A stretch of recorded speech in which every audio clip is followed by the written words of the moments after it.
y'all, sweetsummersim here, aka Derica. Thank you guys so much for coming to hang out with me. Today's video is the second installment of our alphabet challenge tiny home edition series, where I am building every lowercase letter of the alphabet as a tiny home in The Sims 4. My husband is giving me the themes for every letter, and he gave me the word bento for B, so I moseyed right on down to Mount Komarobi to build this nice, cute, relaxing space. I am a disclaimer, I am sitting with my kiddo today. He is sleeping, so I won't be animated at all. And if you hear any dinosaur snores, just drop a dinosaur in the comments.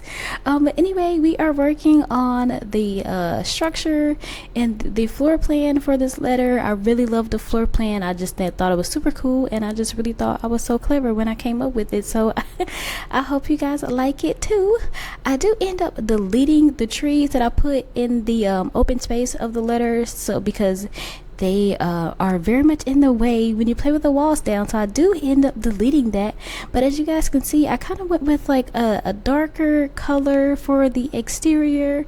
I do kind of brighten it up with landscaping in the end, but I really like I really like how it came out with me choosing, you know, the darker colors for the roofing, the trim, and the exterior. On the interior, I did do a lot of dark woods, you know, to and they contrast with the lighter colors in the home. But I really love this home. It is absolutely my favorite of the two. One, because the letter gave me a lot more space than the letter A did, and two, because I really like the style that I went for in here. The sim I had in mind is a masculine sim. They really enjoy calm spaces, and they probably spend like a lot of time out here by themselves. I didn't really put in any spaces to entertain or anything like that. But I will say my favorite part of the build, I can't wait till we get to that part, is the outdoor pond area, where I put a little pond and edged it with rocks, and there's like a little seating area and anything and things like that.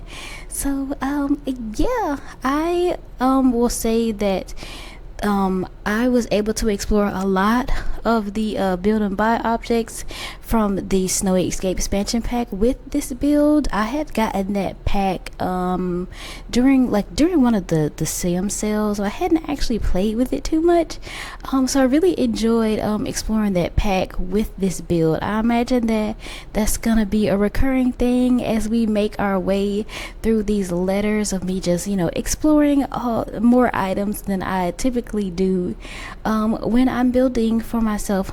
But anyways, we are on the interior. I did I actually don't know what these mats are called. I can't think of the proper name for these mats, but I really liked the flooring for that. I think I'll have to do a little bit more building with the items in this pack, just because they were just so fun. I tried to use a lot of like natural colors and, you know, contrasting colors, but nothing too crazy. From my understanding of bento, it's just like it's a Japanese style lunchbox, and it's just supposed to, you know, be simple and convenient. So that's kind of what I tried to keep in mind when I was making this build. So I don't have a whole lot of clutter. The most clutter that I even put in here was in the kitchen, and that's probably my favorite room in this space, just because it just makes me smile. I did do like a custom area above the stove. I didn't realize that the countertops did not have a matching cabinet area, so I made this little custom area with the immaculate shelf, because the woods matched pretty good, and I used a stove overhead that I had actually never used before, but the colors worked out quite perfectly. Like this goes together.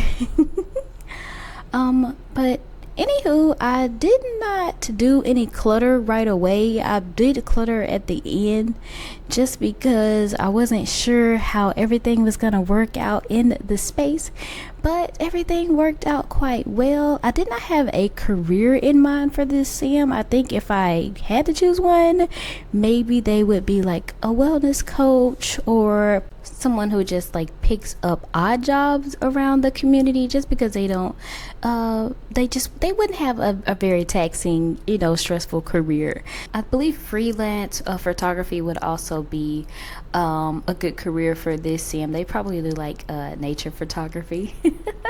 But anyway, we are on into the living room. This space is very simple. We just have a sofa, the entertainment area, an accent chair, and I did place the bookshelf that we get with the Snowy Escape expansion pack.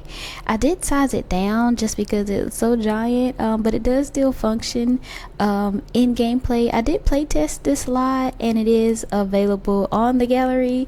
You can just use hashtag sweetsummersim or just look on to my gallery. I did have to make 2 changes when I play tested it. So before I posted it to the gallery, I had to lower the platform into the bedroom area because the Sims would go all the way out of the front door around the lot to get into the bedroom area, but I was able to fix that. And then I did have to move the refrigerator in the kitchen a little bit so that they could access the counter spacing. But other than that, I did not make any changes from between recording and upload to the gallery. Y'all see me, I am just about done in the living room. I tried to fool around with the rug again, but I did end up changing it. We are on into the bedroom space. I consider using a double bed and maybe even planning this space for 2 Sims, but in the end I do go with the single bed that we got with the pack, and I end up going with this blue space. I think when I decided on the colors in the living room, I decided that a masculine Sim would live here, and we just left the bedroom area pretty quickly, but I do go back there a little bit later on just to add a nice little seating area and some little trinkets right outside in that open door space. The bathroom is actually pretty nice. I usually don't do bathrooms like this big. I try to keep the bathrooms really small, but the shape actually allowed me to make the bathrooms a little bit bigger than I normally would, and I actually liked it. I wasn't able to get a bathtub in here, so no kids and no dogs, maybe a cat if you must play with pets.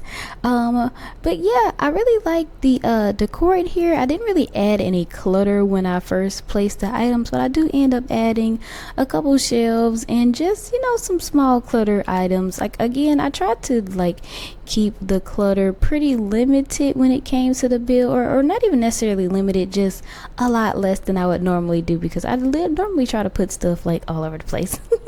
I really like to have the homes looking like super lived in, but I do realize that some lived in homes don't have a whole bunch of stuff laying around. But anyway, we are back in the living room, and I did choose that little green square rug from the My First Pet Stuff pack, and the I put the bookshelf there. I ended up using the accent chair with the I don't know what that is, like I guess like a throw blanket on it. I really love using that chair. And we are into the final stage of the build, which is just putting the finishing touches on. So we'll jump around a little bit. Right now we are in this little area where I just add a mirror and a couple of plants. I think that plant actually comes with the pack, and then that hanging plant is from the Blooming Rooms kit. And in the bedroom, I only add a small like little poof and a coffee mug. I put little chairs out. I mean, not chairs. I put the shoes from Dream Home Decorator just outside the door, because I imagine that this sim does not wear shoes in the house, and it's just like convenient to just leave them right there at the door.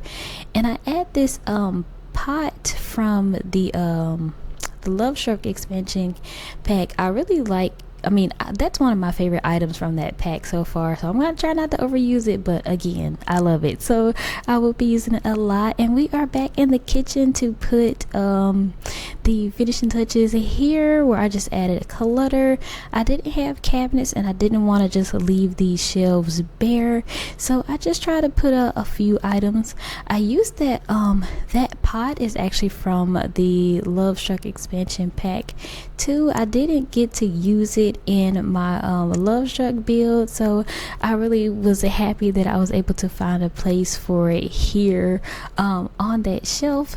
I am just putting up the rack from the Dine Out expansion pack, and I just add that little cute little plant right on top. So these finishing touches just really brought the kitchen alive for me, and I love it. We are moving on to my absolute favorite part of the build, that is the pond slash like seating area.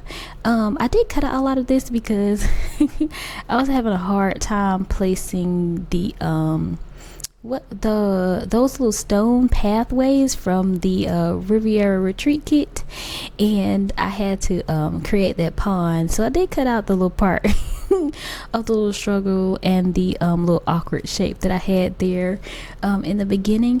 I ended up using a high hedge to kind of like to border this space rather, because I wanted to be like, you know, a little bit closed off, a little bit, you know, like it's a little hidden space for you at your home. So I imagine the sim that lives here would love to sit out here at night, feed the fish, hear the sound of the water, you know, hear the bugs. The rocks that I use around the pond are all base game.